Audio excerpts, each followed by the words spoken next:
Assalamualaikum warahmatullahi wabarakatuh. Kami dari kelas reguler D PGSD 2019 Universitas Negeri Medan.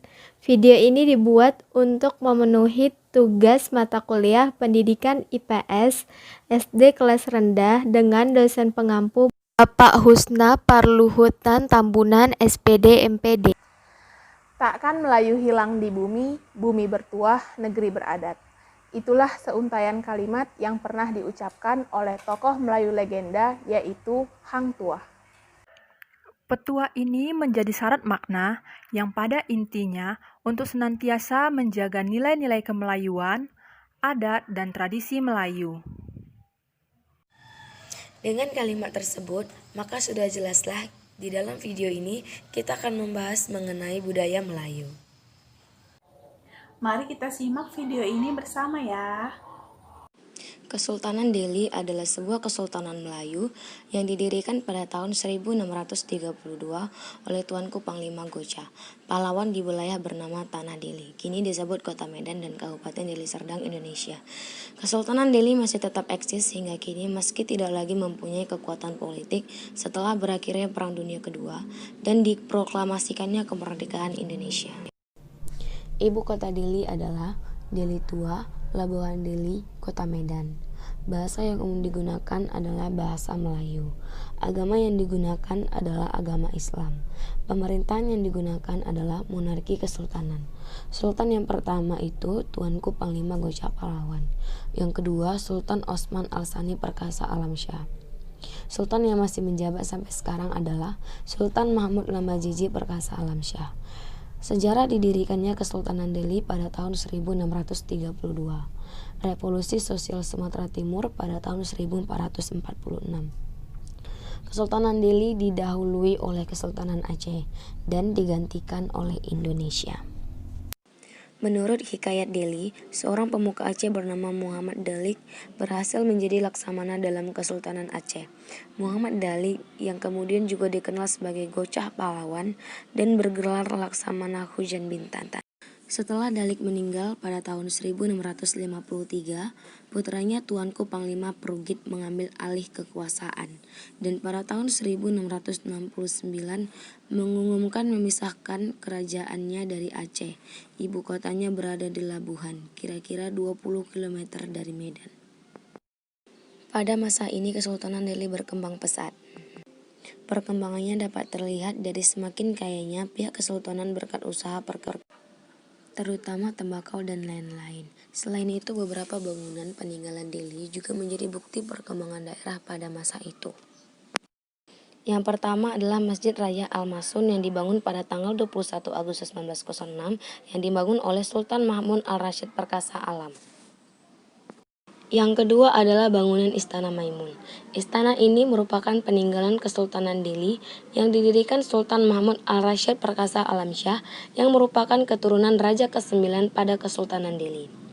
Istana ini mulai dibangun 125 tahun silam, tepatnya pada tanggal 26 Agustus 1888. Jika di masa itu Kesultanan Delhi bisa membangun sebuah istana yang mewah tidak hanya pada bangunannya, namun juga pada segala pernak-pernik di dalamnya. Sangat mungkin karena sejak 2 abad silam wilayah ini berlimpah hasil perkebunan, minyak, dan rempah-rempah termasuk hasil tembakaunya yang begitu terkenal hingga mancanegara.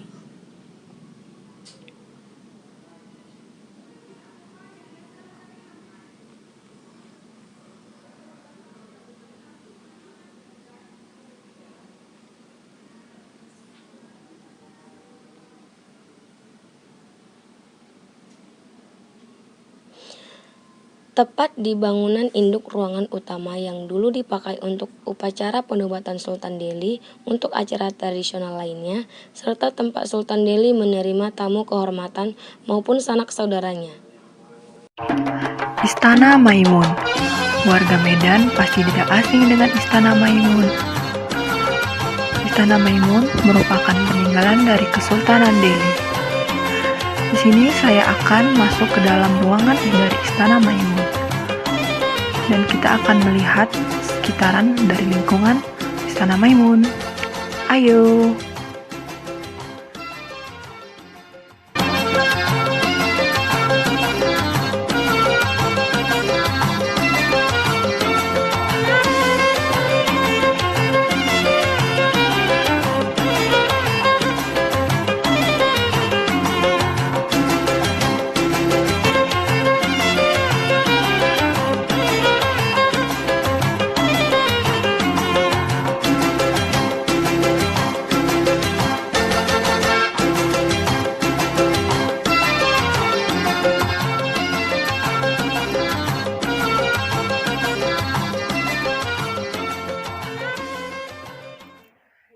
saya menayangkan dari lingkungan dalam Istana Maimun. Sekarang saya akan memaparkan serta menjelaskan Sultan yang memerintah pada Kesultanan Delhi. Saya akan memaparkan Sultan yang memerintah Kesultanan Delhi pertama kali hingga pada saat ini. Pertama, Tuanku Panglima Gocha Pahlawan. Akibat perubahan waktu dan situasi lingkungan, pada tahun 1632, Kerajaan Aceh menetapkan berdirinya Kerajaan Delhi dan Panglima Gocha Pahlawan diangkat menjadi Raja Delhi dengan gelar Tuanku Panglima Gocha Pahlawan dan mangkat pada tahun 1669.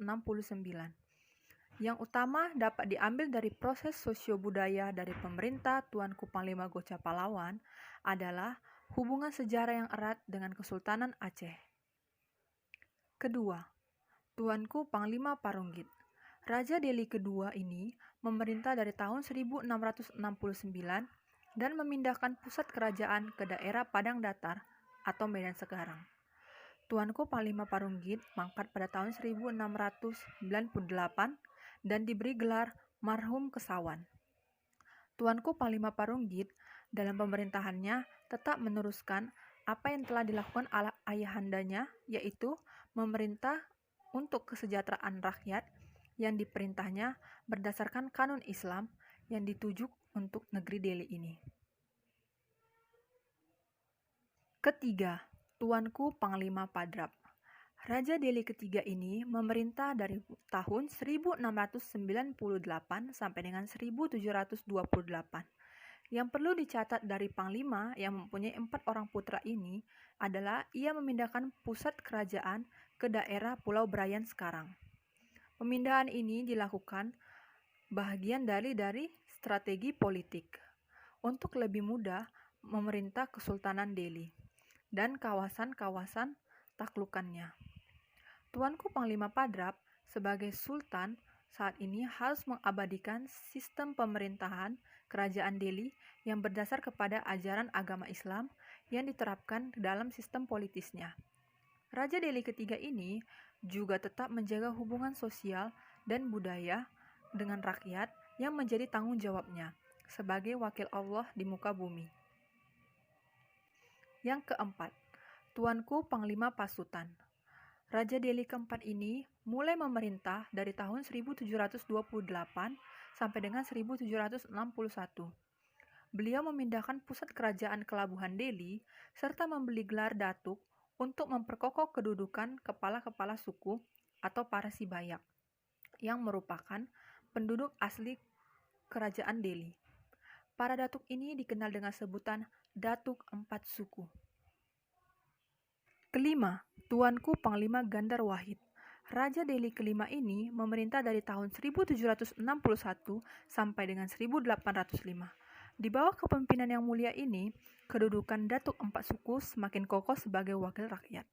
Dengan tetap meneruskan kepemimpinan terdahulu, Tuanku Panglima Gandar Wahid tetap menerapkan kanun Islam dalam sistem pemerintahannya. Beliau juga membangun negeri Delhi ini menjadi negeri yang madani dan rakyatnya sejahtera. Yang keenam, Sultan Amaluddin Mangender Alam. Putra ketiga dari Tuanku Panglima Gandar Wahid ini memerintah dari tahun 1805 sampai dengan 1850. Pada masa pemerintahannya, hubungan dan pengaruh kerajaan Siak lebih kuat dibanding pengaruh kerajaan Aceh. Hal ini ditandai dengan pemberian gelar kesultanan kepada kerajaan Delhi oleh Kesultanan Melayu Siak Sri Indrapura. Tuanku Amaluddin Mangender Alam juga tetap meneruskan sistem pemerintahan yang berpasihkan kepada Islam. Tuanku Sultan juga terus memelihara kedekatan dan silaturahmi hubungan sosial dengan rakyat yang diperintahnya dan menjadi tanggung jawabnya. Di Kesultanan Delhi, hubungan antara Delhi dengan Siak dan Delhi dengan Aceh dipelihara untuk menjadikan Delhi untung secara politis. Yang ketujuh, Sultan Osman Perkasa Alamsyah. Sultan yang memerintah dari tahun 1850 sampai dengan 1858 ini mendapat pengesahan dari Kerajaan Aceh bahwasannya Kesultanan Delhi merupakan daerah yang berdiri sendiri, yang ditandai dengan diberikannya pedang bawar dan cap 9. Hal ini bertujuan untuk mengurangi pengaruh kerajaan Siak di Kesultanan Negeri Delhi ini. Kedelapan, Sultan Mahmud Al-Rashid Perkasa Alamsyah. Sultan yang memerintah dari tahun 1858 sampai tahun 1873 ini mulai menjalin hubungan dengan pemerintahan Belanda. Hal ini ditandai dengan kerjasama pembukaan lahan tembakau di daerah kerajaan Delhi. Seri Paduka Yang Maha Mulia Sultan Mahmud Perkasa Alam inilah yang membuat rencana perjanjian dengan pemerintah Belanda melalui akte yang ditandatangani olehnya sendiri, serta menggunakan materai cap mohornya pada tanggal 22 Agustus 1862 atau 1280 Hijriah. Kesembilan, Sultan Mahmud Al-Rashid Perkasa Alamsyah. Sultan yang dinobatkan pada usia muda ini memerintah dari tahun 1873 sampai tahun 1924. Pada masa pemerintahan beliau, perdagangan tembakau sudah semakin maju dan kemakmuran Kesultanan Delhi mencapai puncaknya. Beliau memindahkan pusat kerajaan ke kota Medan dan mendirikan Istana Maimun pada tanggal 26 Agustus 1888 yang kemudian diresmikan pada tanggal 18 Mei 1891. Di samping Istana Maimun, di masa pemerintahannya, beliau juga mendirikan pertama itu Masjid Raya Al-Masun yang didirikan pada tahun 1907 dan diresmikan pada hari Jumat tanggal 10 September 1909. Yang kedua, pada tahun 1906 dibangun sebuah kantor kerapatan yang berfungsi sebagai mahkamah keadilan bagi pemerintahan Sultan Mahmud Al-Rashid Perkasa Alamsyah. Sekarang adalah bekas kantor Bupati tingkat 2 Deli Serdang dan diresmikan pada tanggal 5 Mei 1913.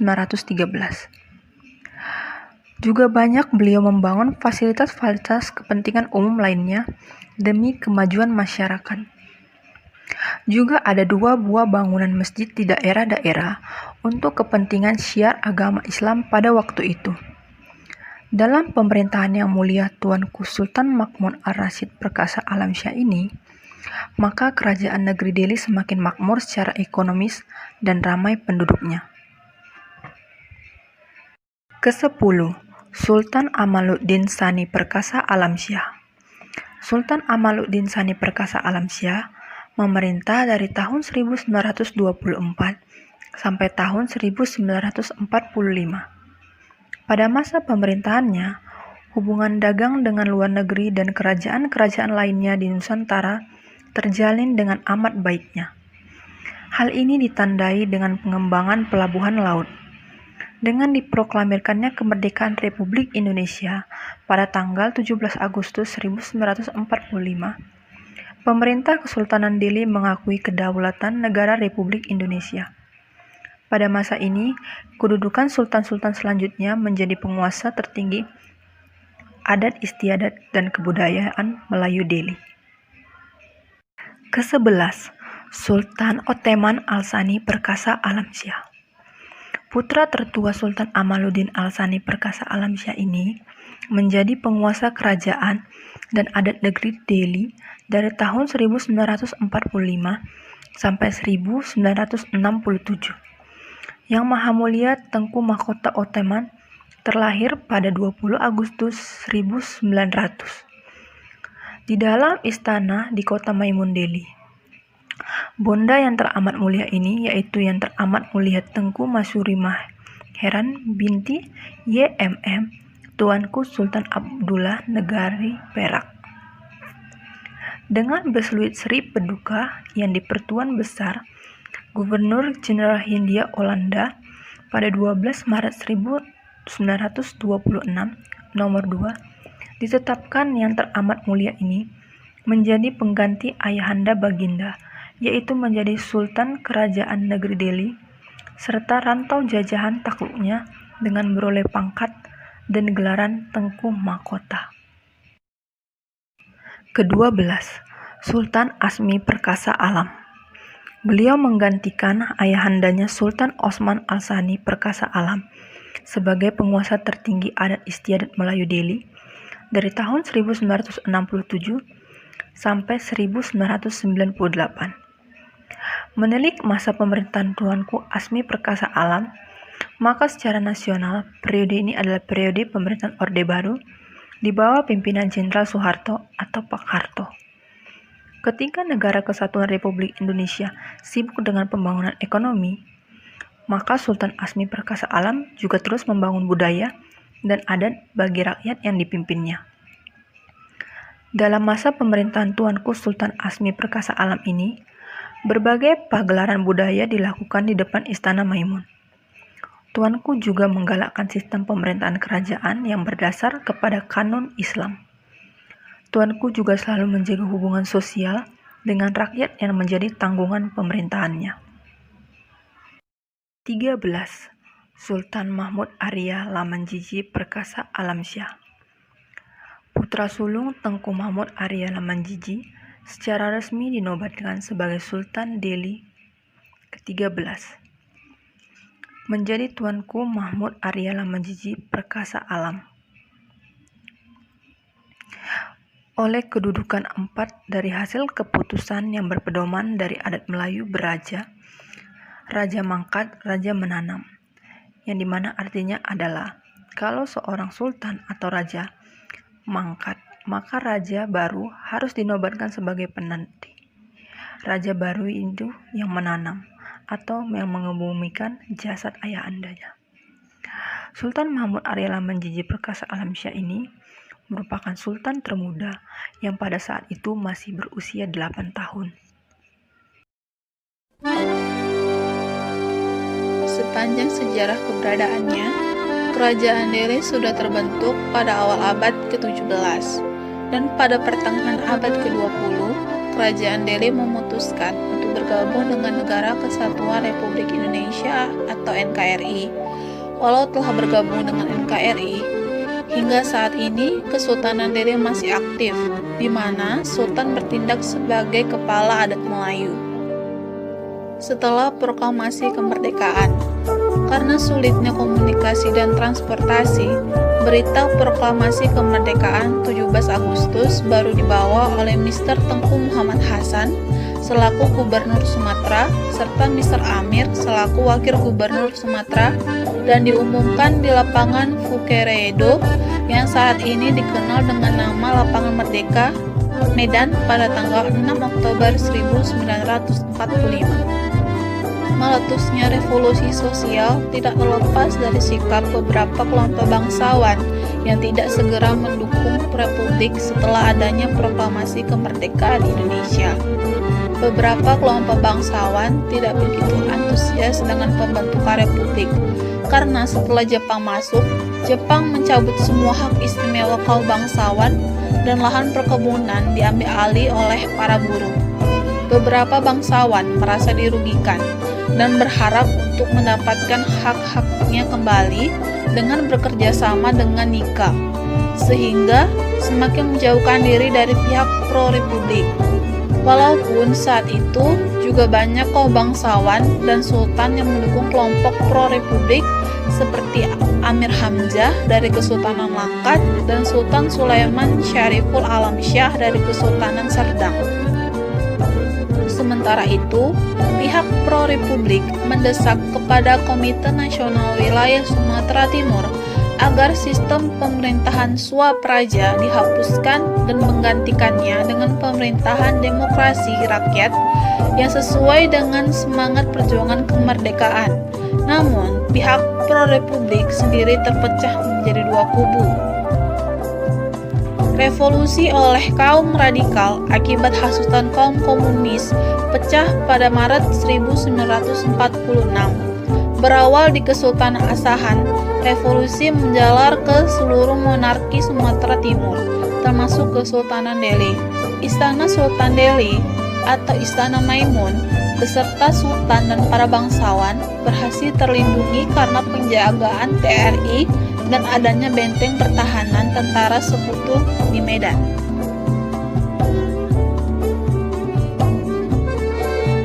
Baiklah, selanjutnya saya akan membahas tentang Masjid Raya Al-Mashun. Masjid Raya Al-Mashun atau yang lebih kita kenal dengan Masjid Raya Medan.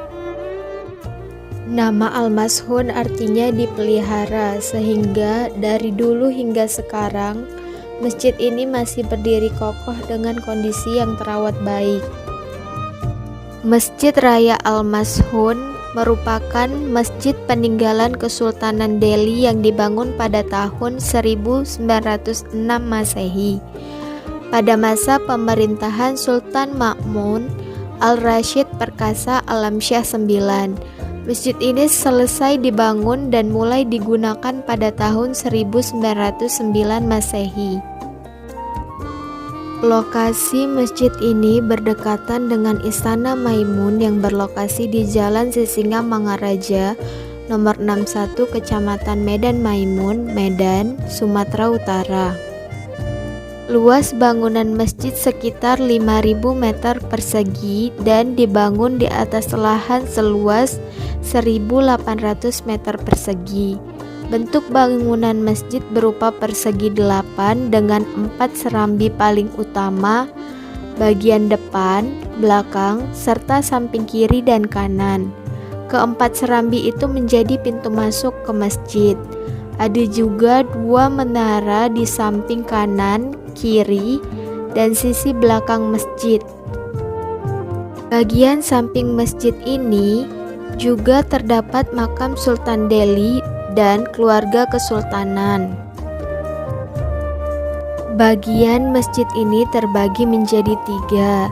Yang pertama, ruang utama yang digunakan sebagai tempat sholat.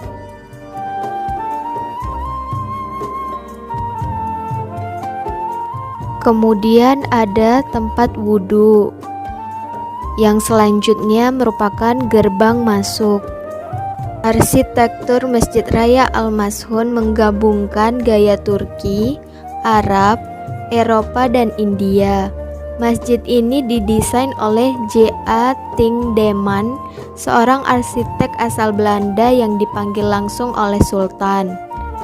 Warna biru dan kuning yang digunakan pada bangunan masjid menjadi salah satu ciri budaya Melayu yang disematkan dalam Masjid Raya Al-Mashun. Seluruh biaya pembangunan masjid yang diperkirakan mencapai 1 juta gulden ditanggung sendiri oleh Sultan. Masjid ini merupakan masjid kerajaan, oleh sebab itu dibangun sangat megah. Ketika itu Sultan berprinsip bahwa kemegahan masjid lebih utama daripada kemegahan istananya sendiri. Saat ini, selain menjadi pusat ibadah kaum muslimin di kota Medan, Masjid Raya Al-Mashun juga menjadi tujuan domestik dan mancanegara. Salah satu kelebihan masjid ini adalah masih dalam bentuk yang asli dan belum mengalami perubahan.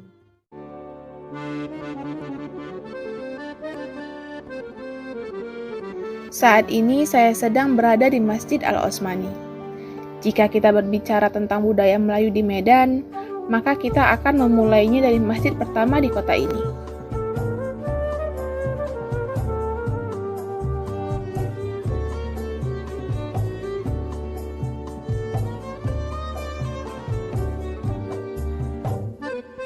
Masjid Raya Al-Osmani atau biasa dikenal dengan Masjid Labuhan. Dikatakan Masjid Labuhan karena lokasinya yang terletak di Jalan KL Yosudarso, Kelurahan Pekan Labuhan, Kecamatan Medan Labuhan, Kota Medan, Sumatera Utara. Masjid ini terletak 21 km dari pusat Kota Medan. Usianya yang sudah lebih dari 164 tahun membuat masjid ini menjadi cagar budaya Melayu yang ada di Kota Medan. Masjid ini dibangun pertama kali pada masa Sultan Delhi VII, yaitu Sultan Osman Perkasa Alam pada tahun 1854, menggunakan bahan kayu pilihan dan ukurannya 16 x 16 meter. Pada tahun 1870 hingga 1872, masjid ini direnovasi menjadi masjid permanen oleh anak dari Sultan Delhi VII, yaitu Sultan Mahmud Perkasa Alam yang tidak lain adalah Raja Delhi VIII. Setelah direnovasi, masjid ini berukuran 26 x 26 meter. Arsiteknya ialah J.D. Langeris dari Jerman. Unsur arsitektur India, Tiongkok, Timur Tengah, Eropa, dan Melayu menjadi ciri khas dari Masjid Raya ini. Dibangun pada masa Sultan Osman Perkasa Alam, sejauh ini masjid sudah mengalami 7 kali renovasi. Masjid ini didominasi dengan warna kuning keemasan, karena ini warna kebanggaan suku Melayu, artinya megah dan mulia, dipadu dengan hijau yang filosofinya keislaman dan kemakmuran.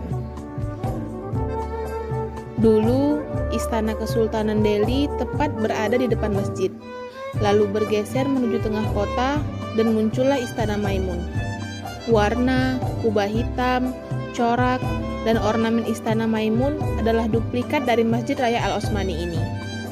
Sebagai saksi bisu sejarah, di halaman depan dan samping masjid terdiam pusaka Kesultanan 5 Raja Delhi, yaitu Tuanku Panglima Pasultan, yang tidak lain adalah Raja Delhi IV, Tuanku Panglima Gandhar Wahid, Raja Delhi V, Sultan Amaluddin Perkasa Alam, Raja Delhi VI, Sultan Osman Perkasa Alam, serta Sultan Mahmud Perkasa Alam. Setelah masa kerajaan atau Kesultanan Delhi tidak lagi berkuasa, saat ini Masjid Raya Al-Osmani berfungsi sebagai pusat ibadah bagi agama Islam, serta menjadi cagar budaya Melayu yang tetap dilestarikan hingga sekarang.